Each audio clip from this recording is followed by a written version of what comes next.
قدرتی وسائل پانی۔ صبح بیدار ہونے سے رات کو سونے تک آپ کے گھر میں پانی کا استعمال کتنا اور کس کس کام کے لیے ہوتا ہے، سامنے دی ہوئی جدول میں اس کا اندراج کیجیے۔ اس تعلق سے جماعت میں گفتگو کیجیے۔ استعمال شدہ پانی کی مقدار کو گھر کے افراد کی تعداد سے تقسیم کیجیے۔ اس سے آپ کو معلوم ہوگا کہ ہر فرد کے استعمال کے لیے کتنا پانی درکار ہوتا ہے۔ مندرجہ بالا سرگرمی سے آپ کو معلوم ہوگا کہ پانی کے بغیر دن گزارنا ہم تمام کے لیے تقریباً ناممکن ہے۔ انسانی جسم کے تمام افعال بہتر طریقے سے انجام پانے کے لیے ہر روز 3 تا 4 لیٹر پانی پینے کی ضرورت ہوتی ہے۔ دوسرے جانداروں کو بھی اسی طرح پانی کی ضرورت ہوتی ہے۔ ان کے جسم کے حجم کے مطابق یہ تناسب کم یا زیادہ ہوتا ہے۔ اس سے ہمیں پانی کی اہمیت معلوم ہوتی ہے۔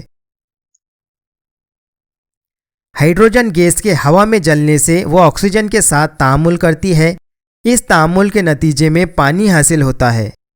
پچھلی جماعت میں آپ پانی کی چند خصوصیات پڑھ چکے ہیں۔ عام درجہ حرارت میں پانی 3 حالتوں میں پایا جاتا ہے۔ پانی بے رنگ، بے بو اور بے مزہ ہوتا ہے۔ کئی اشیاء پانی میں حل ہو جاتی ہے، اس لیے پانی کو آفاقی محلل کہتے ہیں۔ حیوانات میں خون، نباتات کے عروق میں پانی کا تناسب سب سے زیادہ ہوتا ہے۔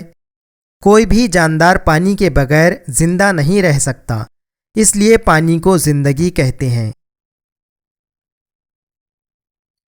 کرۂ ارض پر موجود تمام پانی ہم استعمال نہیں کر سکتے کیونکہ سمندر کا پانی کھارا ہوتا ہے۔ کچھ پانی منجمد حالت میں ہوتا ہے۔ پینے کے لیے بے حد کم مقدار میں پانی دستیاب ہے، اس کے باوجود وہ تمام جانداروں کے لیے کافی ہے۔ ہم بڑے پیمانے پر پانی کا استعمال کرتے ہیں۔ آپ نے پڑھا ہے کہ کرۂ ارض پر پانی کی بازیابی آبی دور کے ذریعے ہوتی ہے۔ آبی دور کو ایندھن پہنچانے کا اہم کام بحر اعظم میں پیدا ہونے والے آبی بخارات کرتے ہیں۔ اس کے نتیجے میں بارش ہو کر زمین پر میٹھے پانی کے ذرائع تیار ہوتے ہیں۔ ہم پانی حاصل کرنے کے لیے نالوں، ندیوں، چھوٹے تالابوں، جھرنوں، جھیلوں جیسے زمین پر پائے جانے والے قدرتی ذرائع کا استعمال کرتے ہیں۔ ان کے علاوہ انسان بور ویل، ہینڈ پمپ، کنویں کھود کر زیر زمین پانی بھی حاصل کرتا ہے۔ اس کے ساتھ ہی اس نے ندیوں پر کئی چھوٹے بڑے بند بنائے۔